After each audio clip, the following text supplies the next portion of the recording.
Bonjour à tous et bienvenue à ce webinaire qui vous est proposé par CoExpert. Je suis Sophie Kellegagnant et je vous propose aujourd'hui de parler de la filtration de l'eau du robinet, donc des kits de filtration sous évier. En termes de sommaire, ce que je vous propose, tout d'abord, on va répondre à la question pourquoi filtrer l'eau du robinet et ensuite je vous expliquerai ce que c'est que du charbon actif puisque c'est un produit que l'on retrouve dans tous les kits de filtration sous évier. Alors, qu'est-ce que le charbon actif? Comment ça fonctionne? Qu'est-ce que ça retient, ça ne retient pas en termes de polluants? Et puis, les limites de ce produit. Je finirai par une petite explication, une description d'un kit de filtration et on terminera par une conclusion. Nous allons passer à peu près 20 minutes ensemble. Alors, pour commencer, pourquoi filtrer l'eau? Donc, on va revenir un petit peu à la base pour expliquer ce qu'il y a dans l'eau et ce qui amène qu'on soit obligé de filtrer l'eau, enfin qu'on soit obligé, qu'on décide de filtrer l'eau. Pour ça, il faut revenir au cycle de l'eau. Donc, au niveau du cycle de l'eau, l'eau commence par s'évaporer à partir des surfaces, donc c'est-à-dire du fleuve, des lacs. Cette eau, dans l'atmosphère, elle va revenir sur le sol sous forme de pluie. À la base, c'est de l'eau pure qui s'évapore. Une fois qu'elle est sous forme de pluie, elle va s'enrichir en oxygène, en gaz carbonique, donc en acidité. Et ensuite, quand elle est sur le sol, elle va migrer à travers les roches et là, elle va s'enrichir en sels minéraux, en matière organique et en matière en suspension. Et ensuite, on recommence. C'est un cycle continu.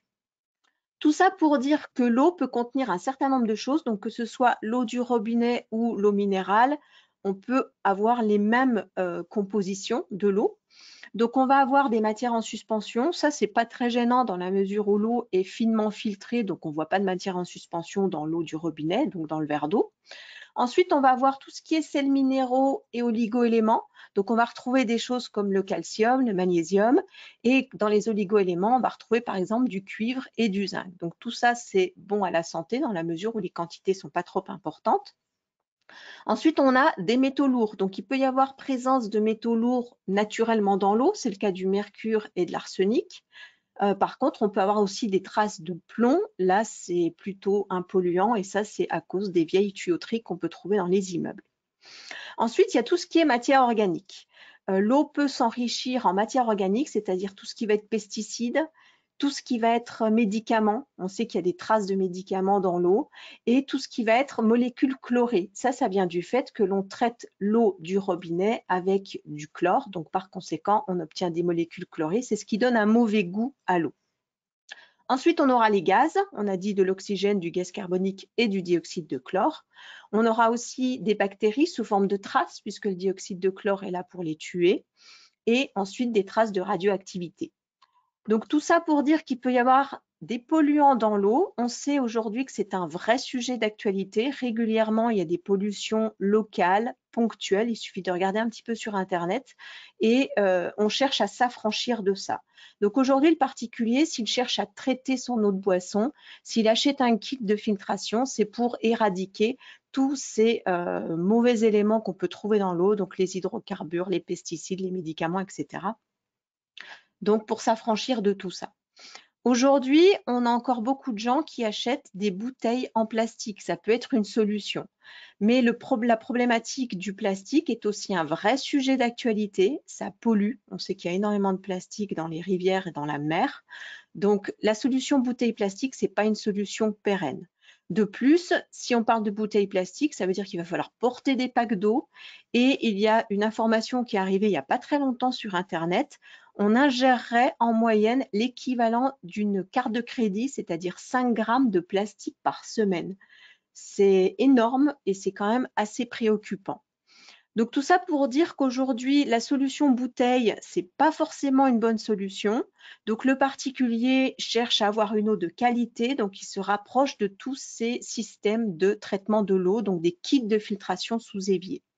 Donc pensez à proposer à vos clients particuliers des kits de filtration, dans la mesure où là, il y a un vrai sujet et un vrai marché, il y a une forte demande de ces produits-là. Alors, un kit de filtration, vous en voyez un ici sous évier, c'est celui que je vous décrirai tout à l'heure. Tous les kits de filtration De même que tous les osmoseurs, il y a aussi des osmoseurs qu'on met sous évier, tous ces produits-là mettent en œuvre du charbon actif sous forme de cartouche. Donc, vous voyez ici sur la droite, voilà une cartouche au charbon actif. Donc, c'est des grains de charbon actif qui ont été compactés. Et vous voyez aussi, ici encore un peu plus à droite, la structure poreuse du charbon actif. En fait, c'est un peu comme une éponge du charbon actif. Donc, d'où ça vient, on va voir un petit peu en quoi ça consiste et comment ça fonctionne. Alors, le charbon actif, qu'est-ce que c'est? Aujourd'hui, on fabrique du charbon actif à partir d'écorce de noix de coco. Pour transformer cette écorce en charbon, qu'est-ce qu'on fait? On va la carboniser et on fait ça à peu près à 600 degrés.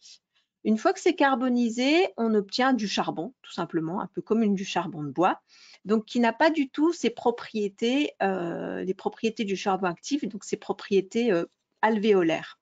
Donc, pour créer toutes les pores qu'on a à l'intérieur du charbon actif, on va faire ce qu'on appelle une activation à la vapeur. Et on va obtenir donc la structure poreuse du charbon actif. Ce charbon est ensuite mis sous forme de grains, plus ou moins gros, et on va faire des cartouches avec ces grains. Donc, toutes les propriétés du charbon actif sont liées à la structure poreuse du charbon, donc toutes les pores que vous pouvez voir ici sur l'image. Donc, il faut savoir aussi que tous les charbons actifs ne se valent pas. Alors, il y a quand même quelques caractéristiques clés. Tout d'abord, il va y avoir le volume des pores. Vous pouvez avoir du charbon actif qui contient entre 50% du volume total de pores ou 70%. Ce n'est pas la même chose. Quand on est vers 70%, on va être plus efficace. La taille des pores est extrêmement petite. On va jusqu'à 25 nanomètres. Autrement dit, ce n'est pas visible à l'œil nu. L'élément le plus important, c'est la surface spécifique. Quand on parle de charbon actif, on parle de surface spécifique. Un charbon actif de moins bonne qualité sera autour de 500.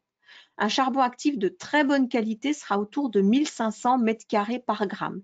Plus on aura de la surface, plus on va pouvoir accrocher des molécules de polluants et moins on va saturer rapidement. C'est ça l'élément important. Alors cet élément, ces mètres carrés par gramme ne vous parlent sûrement pas. Ce qui est plus parlant, c'est de dire que 3 grammes de charbon actif, ça équivaut à peu près à la surface d'un terrain de foot. C'est absolument énorme comme surface d'accrochage. Ensuite, on va avoir la taille des grains. La taille des grains va conditionner la rapidité avec laquelle l'eau va pouvoir migrer à travers les grains et les polluants vont pouvoir aller vers la surface du charbon actif. Ensuite, on aura ce qu'on appelle l'indice diode. Vous en entendrez assez peu parler, on parle plutôt de la surface, mais c'est ce qui caractérise la performance du charbon actif. Plus la surface est grande, plus l'indice diode sera élevé, donc plus le charbon est efficace. Et ensuite, on aura la teneur en cendres. Un charbon actif doit être lavé avant d'être utilisé. Donc, il faut qu'il y en ait moins de 10% pour des systèmes de traitement de l'eau. La teneur en cendres, c'est ce qui explique pourquoi, quand on achète un système de filtration, il faut rincer la cartouche avant de boire l'eau, puisqu'en fait, il faut évacuer le reste des cendres. Voilà, donc tout ça pour dire que tous les charbons ne se valent pas. Donc, quand vous proposez un système de filtration, sachez parler du charbon actif, renseignez-vous sur ce qu'il y a à l'intérieur, puisque ça peut faire la différence entre un produit et un autre. Maintenant, on va voir comment ça fonctionne. C'est relativement simple. Et très schématiquement, je vais vous le présenter ici. Donc, on a donc des polluants, imaginons ici un pesticide dans l'eau. Ce pesticide, arrivé dans la cartouche de charbon actif, va migrer assez rapidement à l'intérieur du pore du charbon actif. Ensuite, ce pesticide va migrer beaucoup moins rapidement jusqu'à la surface du charbon actif. Ça, c'est le facteur limitant et c'est ce qui fait qu'il faut avoir un temps de contact quand même de quelques secondes entre l'eau et le charbon actif. Une fois que la molécule de polluant est contre la surface, on va avoir ce phénomène d'accrochage qui est représenté ici par les flèches entre la surface du charbon et la molécule de polluant. On appelle ça de l'adsorption et pas de l'absorption, tout simplement parce que c'est un phénomène de surface. Ce qu'il faut savoir, c'est que si on peut accrocher la molécule de polluant, on va pouvoir aussi la décrocher. Ça va être le facteur limitant et on va voir ça tout à l'heure. Au niveau du principe de fonctionnement, il y a des paramètres clés. Le premier, c'est la nature du produit à capter. On verra qu'il y a des affinités plus ou moins importantes pour les polluants. Ensuite, il y a la concentration. Plus la concentration en polluant va être importante, plus il faudra de charbon actif pour capter ces polluants et plus on va saturer rapidement. Donc ça, c'est un élément aussi qui a son importance. Ensuite, on a la concurrence. La concurrence, vous verrez, on va parler d'effet de relargage. Je vais vous en parler tout à l'heure. C'est un élément aussi qui est très important sur le charbon. Et le temps de contact, il est relativement court, mais il existe quand même. C'est de l'ordre de quelques secondes. Donc, qu'est-ce qui va être capté par le charbon actif et non capté? Dans les espèces chimiques qui sont captées, qui sont plutôt bien retenues, on va retrouver tout ce qui est dioxyde de chlore et les dérivés chlorés. C'est ce qui donne le mauvais goût à l'eau. Donc, dès l'instant qu'on a une cartouche au charbon actif, on sait qu'on va enlever tout le mauvais goût à l'eau du robinet. Ça, c'est plutôt bien. Ensuite, on va avoir les pesticides et les métabolites. Les métabolites, ce sont les produits de dégradation des pesticides dans le temps. Les pesticides sont en général bien retenus pour la plupart. Les métabolites, dans la mesure où ils sont gros, ils sont aussi plutôt bien retenus. Donc, si vous avez entendu parler d'atrazine, de métolachlore, de bentazone, tout ça, ce sont des pesticides. Ils sont plutôt bien retenus par le charbon actif. Ensuite, on aura les médicaments. Donc, on sait que le paracétamol est bien retenu. Les œstrogènes aussi sont bien retenus. Il y a eu une pollution assez importante il y a quelque temps dans l'eau du robinet à cause des œstrogènes. Il faut savoir que c'est bien retenu par le charbon actif. Ensuite, on va avoir tout ce qui est huile minérale, tout ce qui va être dérivé, hydrocarbures, benzène, toluène. Donc, c'est des traces, mais c'est là aussi bien retenu par le charbon actif. Le dernier élément ici, c'est le mercure. Donc, il y a quelques métaux lourds qui sont bien retenus. Le mercure en fait partie. La liste ici n'est pas exhaustive. Il faut voir un petit peu au cas par cas. Mais dans les grandes lignes, tous ces produits-là sont très bien retenus. Ensuite, on va avoir des produits qui sont un peu moins bien retenus par le charbon actif. On va retrouver des pesticides, c'est le cas du glyphosate. Le glyphosate n'est pas très bien retenu par le charbon actif. Par contre, comme il se situe en 20e position des pesticides les plus présents dans l'eau, ce n'est pas très important parce que les quantités sont extrêmement faibles. Donc, le glyphosate n'est pas le pesticide le plus important à retenir. Ensuite, on aura certains métabolites. Quand les molécules se dégradent, à la fin, on a des métabolites qui sont tout petits. Et là, le charbon actif n'arrive plus à les retenir. Ensuite, on va avoir d'autres métaux lourds. Le plomb et le cuivre sont moins bien retenus. Par contre, on sait qu'on descend en dessous des seuils de potabilité. Donc, on reste dans des teneurs qui sont acceptables, cette fois-ci dans l'eau du robinet. Et ensuite, on aura des espèces chimiques qui ne sont pas retenues du tout. C'est le cas des solvants. Vous prenez de l'acétone, par exemple. L'acétone n'est absolument pas retenu par le charbon actif. L'urée n'est pas retenu non plus. Et tout ce qui va être sels minéraux, heureusement, puisqu'on cherche à conserver les sels minéraux dans l'eau. Donc, voilà un petit peu la cartographie de ce qui va être retenu, moins bien retenu. Ce qui est important, c'est de voir que les produits les plus polluants sont plutôt bien retenus par le charbon actif. C'est le côté rassurant de ces kits de filtration sous évier. Alors ensuite, il va y avoir quand même des limites au système et on va voir ça. La première limite, c'est le phénomène de saturation. C'est quelque chose de tout à fait logique.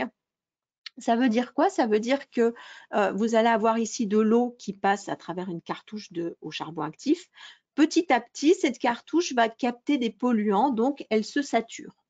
Elle se sature petit à petit dans le temps et en fonction des concentrations de polluants et du débit d'eau qu'on va faire passer. Arrivé à la saturation, ici on a déjà un côté qui est saturé, donc on risque d'avoir passage des polluants jusqu'au moment où la cartouche est complètement saturée. Donc à ce moment-là, les polluants ils passent tout droit, elle n'accroche plus rien du tout. Ça veut dire que la concentration en polluants, s'il y en avait dans l'eau du robinet, les polluants restent dans l'eau et que c'est le moment de changer la cartouche. Le changement de cartouche se fait réglementairement après 1 an d'utilisation maximum. Et autrement, c'est en fonction d'un débit d'eau. Donc ça, c'est le fournisseur de kits sous évier qui va vous dire à quel moment il faut changer la cartouche. Ou alors, c'est l'utilisateur qui surveille. L'autre limite au système, c'est le phénomène de concurrence. C'est ce qu'on appelle le relargage. C'est un phénomène qui est très important dans le charbon actif. Ça veut dire quoi? Imaginons qu'on ait une eau qui contienne un polluant A, mettons un pesticide bien précis. Cette eau est filtrée et le polluant A est retenu par le charbon actif. Petit à petit, la cartouche va se saturer en polluant A. C'est normal, c'est le phénomène de saturation. Ensuite, on va avoir un polluant B qui va apparaître dans l'eau et ce polluant B a plus d'affinité pour le charbon actif que le polluant A. Comme on n'est pas loin de la saturation et qu'il n'y a plus assez de place dans la cartouche, le charbon actif va en fait relarguer le polluant A pour pouvoir fixer le polluant B. Donc, on peut se retrouver dans une situation où on avait une eau au départ qui ne contenait pas le polluant A, mais qui en contient à la fin, tout simplement parce que le charbon actif a relargué le polluant A pour en fixer un autre. Donc, en fait, on repollue notre eau. Donc, ça, c'est ce qu'on appelle le relargage. Donc, il faut faire attention à ça. Quand on arrive près de la saturation, on peut avoir ces phénomènes avec le charbon actif. Il est possible d'éviter cette situation en ayant une très grande surface d'absorption pour le charbon actif. Donc voilà un petit peu ces phénomènes donc de limite et ici la description du charbon actif et comment ça fonctionne. Maintenant, je vais vous présenter un kit de filtration sous l'évier. Donc c'est l'Aquatis de Comap. On va voir aussi comment il fonctionne. Donc ici, ce système est placé donc sous un évier. Vous remarquez qu'en termes d'installation, on va faire un piquage de l'eau du robinet pour l'emmener sur ce combiné de 3 cartouches. Donc l'eau va passer d'abord sur la première, ensuite la deuxième, puis la troisième cartouche, avant d'aller au robinet. Au niveau du robinet, là aussi, on peut avoir un robinet spécifique. C'est plutôt conseillé, histoire de ne pas filtrer toute l'eau qui passe au robinet. Donc, avec un robinet 3 voies. Ici, vous en avez un avec, sur le côté gauche, le robinet qui permet d'avoir, comme d'habitude, de l'eau chaude, de l'eau froide, de l'eau mitigée pour faire la vaisselle ou pour rincer les légumes, par exemple. Et sur la droite, on va avoir un petit robinet avec, en fait, une sortie centralisée qui permet d'avoir uniquement de l'eau filtrée. Donc, uniquement pour la boisson. Ça permet de conserver les cartouches plus longtemps, c'est-à-dire qu'elles ne soient pas saturées au bout de 3 mois d'utilisation, par exemple. Au niveau de ce combiné, en fait, les 2 premières cartouches vont être des cartouches au charbon actif à 10 micromètres. Ça veut dire que ces cartouches vont tout d'abord enlever les sédiments. L'eau en fait, du robinet est à peu près filtrée à 40 micromètres. Donc, on va enlever les particules qui sont entre 10 et 40 micromètres au niveau de la taille. Et ensuite, le charbon actif va faire son réel office, c'est-à-dire qu'il va enlever les molécules indésirables. Donc, on a dit tout ce qui est chlore, mauvais goût de chlore, les médicaments, les pesticides, quelques métaux lourds. L'avantage ici, c'est qu'on a 2 cartouches. Pourquoi 2 cartouches? En fait, si dans le temps, la première cartouche va se saturer, c'est normal. On sait qu'on a 1 an d'utilisation. Avec 2 cartouches, en fait, on va avoir une surface d'absorption qui va être telle qu'on ne risque pas d'avoir de relargage de polluants après la seconde cartouche. Au bout d'1 an, on aura encore suffisamment de surface spécifique non utilisée qui permet de garantir le bon fonctionnement du système. Donc, ça veut dire que le particulier, quand il va changer ses cartouches, il est sûr qu'à ce moment-là, il avait encore un peu de surface d'utilisation pour éviter tout relargage des polluants dans l'eau de boisson. Donc, c'est un garde-fou en quelque sorte. Ensuite, on va avoir une autre cartouche qui est une cartouche fibre creuse à 0,1 micromètre. Pourquoi une cartouche à fibre creuse? C'est tout simplement pour bloquer les bactéries. Il faut savoir que les systèmes au charbon actif et tous les systèmes de filtration, si on ne les utilise pas correctement, si on les garde trop longtemps, ça peut être vraiment des nids à bactéries. En fait, qu'est-ce qui se passe? Le charbon actif se gorge de polluants. Ces polluants, en fait, c'est de la nourriture pour les bactéries. Donc, plus on se rapproche de la saturation, plus on a suffisamment à manger pour des bactéries. Si jamais on ne consomme pas de l'eau régulièrement et qu'en fait on a de l'eau stagnante dans la cartouche, mettons on part 3 mois en vacances par exemple, on risque d'avoir un développement bactérien dans les cartouches.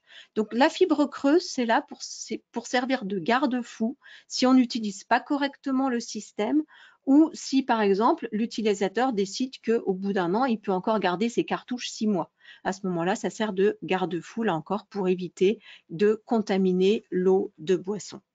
Donc tout ça, c'est fait pour éviter qu'on ait, donc pour purifier l'eau du robinet, donner de l'eau de qualité à nos enfants par exemple, et pour éviter d'avoir une pollution quelle qu'elle soit, bactérienne par exemple, dans l'eau. L'Aquatis apporte aussi d'autres choses. On n'a pas uniquement le kit de filtration, il y a des petits plus. Et ici, dans les plus, vous avez un affichage, donc un affichage LED avec aussi un signal sonore. Quand les 3 LED ici, donc chaque LED correspond à une cartouche, quand elles sont allumées en vert au moment du puisage de l'eau, ça veut dire que les cartouches sont en bon état de fonctionnement. Quand on a des LED qui s'allument en orange, plus un signal sonore, puisqu'il ne faut pas oublier que le kit est sous l'évier, donc on ne va pas regarder forcément les LED. Donc il y a un signal sonore en plus du signal lumineux. Si c'est en orange, ça veut dire qu'on est à 10% de la saturation. Il va falloir penser à commander ces cartouches. Quand le signal sonore est un peu plus désagréable et que les LED sont en rouge, ça veut dire qu'il est vraiment temps de changer les cartouches. Donc voilà un petit peu une description ici d'un kit sous évier qui a été relativement bien pensé pour mettre des garde-fous et être sûr qu'on boit de l'eau de bonne qualité pendant l'année d'utilisation. Donc en conclusion à ce webinaire, je vous rappellerai qu'il existe des pollutions ponctuelles et localisées sur l'eau du robinet. Il suffit d'aller regarder sur Internet, vous le verrez tout de suite. La qualité de l'eau potable, de l'eau de boisson, c'est un vrai sujet d'actualité. Les bouteilles plastiques, ce n'est pas une solution pérenne, donc ce qui explique pourquoi les gens se tournent de plus en plus vers les kits de filtration sous évier. Donc pensez à proposer à vos clients des kits de filtration sous évier. Sachez en parler, sachez parler du charbon actif, sachez parler de ce qu'il apporte et ça vous permettra notamment de la vente additionnelle aux particuliers. Idéalement, proposer l'Aquatis, c'est plutôt bien pensé et ça permet d'être sûr de boire de l'eau de qualité. Ce webinaire est maintenant terminé. Je vous remercie d'y avoir participé. Je vous donne rendez-vous le 27 février prochain. On parlera cette fois-ci d'un sujet complètement différent, des diamètres nominaux sur les tubes. En attendant le 27 février, retrouvez-nous sur CoExpert, retrouvez-nous sur les réseaux sociaux et moi je vous souhaite une excellente journée. Merci, à bientôt.